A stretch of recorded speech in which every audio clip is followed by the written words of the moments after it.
Welcome to this explainer of John Coley's The Western Weird.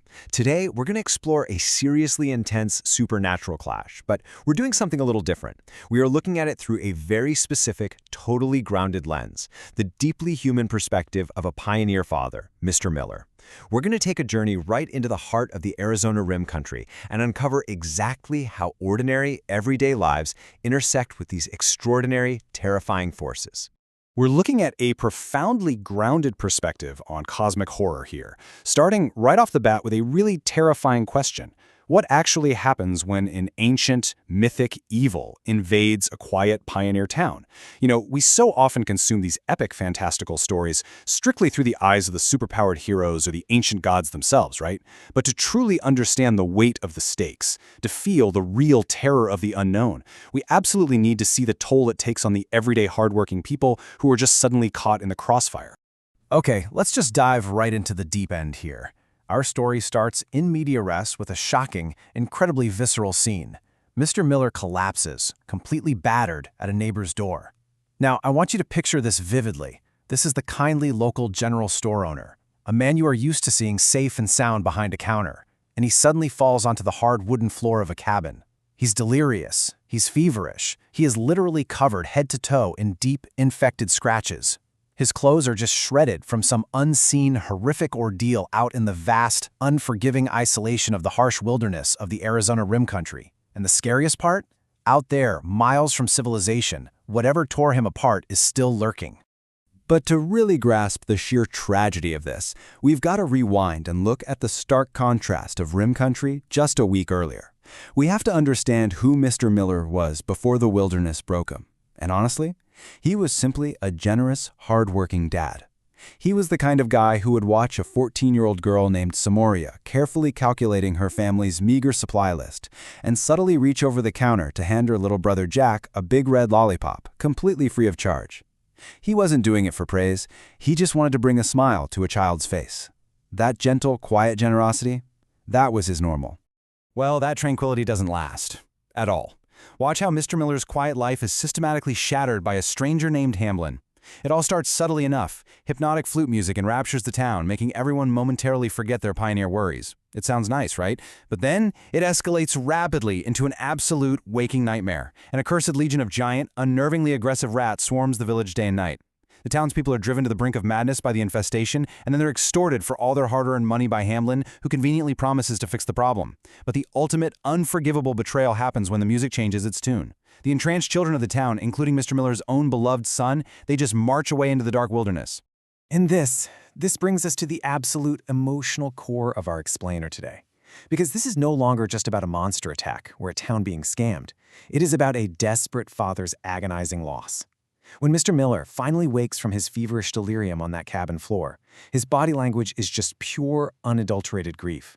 He cries out, "The rats took our children with them! My boy! My boy!"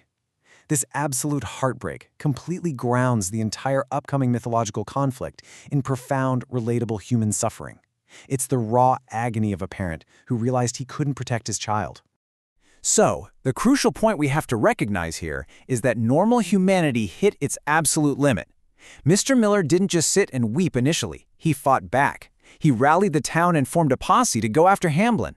But Mr. Miller's posse was utterly powerless against a supernatural threat. I mean, think about it. These were desperate, aging men facing brutal exposure and sheer exhaustion in the Arizona terrain. But more importantly, they were facing an enemy who perfectly covered his tracks by commanding hundreds of undead rats to scatter in every direction across the dirt. Normal tracking skills mean absolutely nothing when your enemy controls nature itself.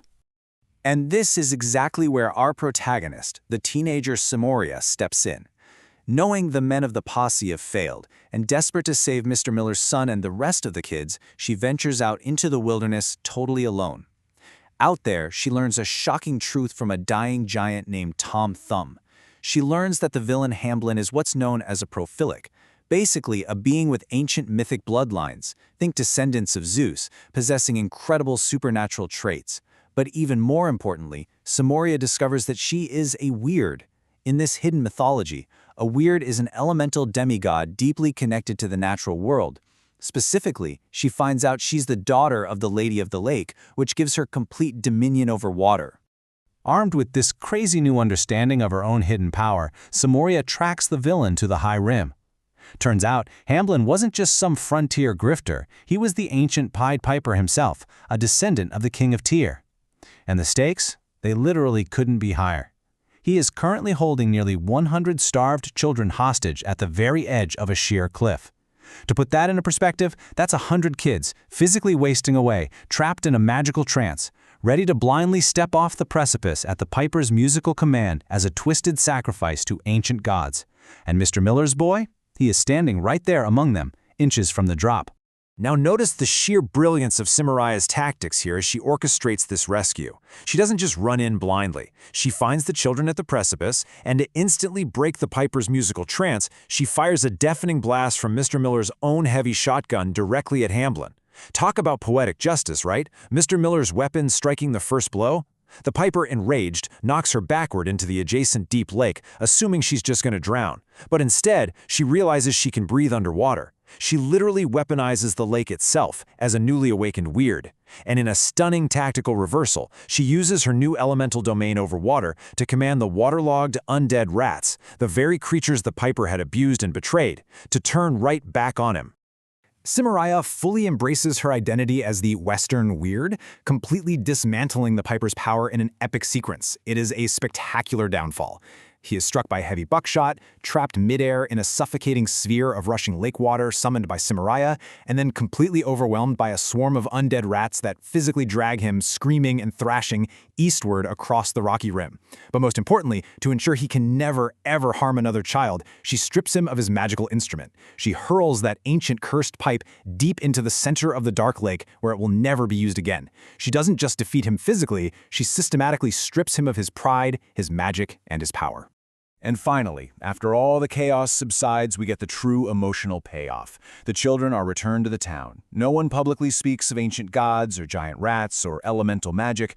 The pioneer town just returns to its quiet routines.